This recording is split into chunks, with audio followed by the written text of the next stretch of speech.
Youth Congress പ്രവർത്തകർക്ക് നേരെയുണ്ടായ മർദ്ദനം അതിരുകടന്നതെന്ന് പി.കെ. കുഞ്ഞാലിക്കുട്ടി. പ്രതിഷേധിക്കാനുള്ള അവകാശം നിഷേധിക്കുന്നതിന് അംഗീകരിക്കാനാകില്ല. ജനാധിപത്യപരമായ സമരത്തെയാണ് അടിച്ചമർത്തുന്നത്. മുഖ്യമന്ത്രി നവകേരള സദസ്സിലുടനീളം തന്നെ പ്രശംസിച്ച് സംസാരിക്കുകയാണ്.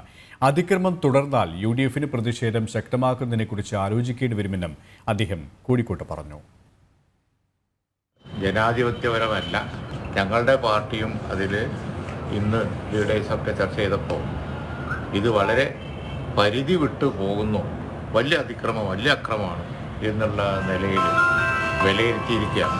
ഈ കാര്യം ജനാധിപത്യപരമായി പ്രതിഷേധിക്കാനുള്ള പ്രതിപക്ഷത്തിൻ്റെ ഒരു അവസരവും അവകാശവും ഗവൺമെൻറ് നിഷേധിക്കുന്നത് ശരിയല്ല. അവർ തന്നെ ഗവർണർക്കെതിരെ ചെയ്തുകൊണ്ടിരിക്കുകയാണ്. ഞങ്ങൾക്ക് ചെയ്യാം. കേരളത്തിലെ പ്രതിപക്ഷം ഞങ്ങൾക്കെതിരായി, ഗവൺമെൻറ്റിനെതിരായി ചെയ്യാൻ പാടില്ല എന്ന് പറയുന്നത് ജനങ്ങളും വിലയിരുത്തും.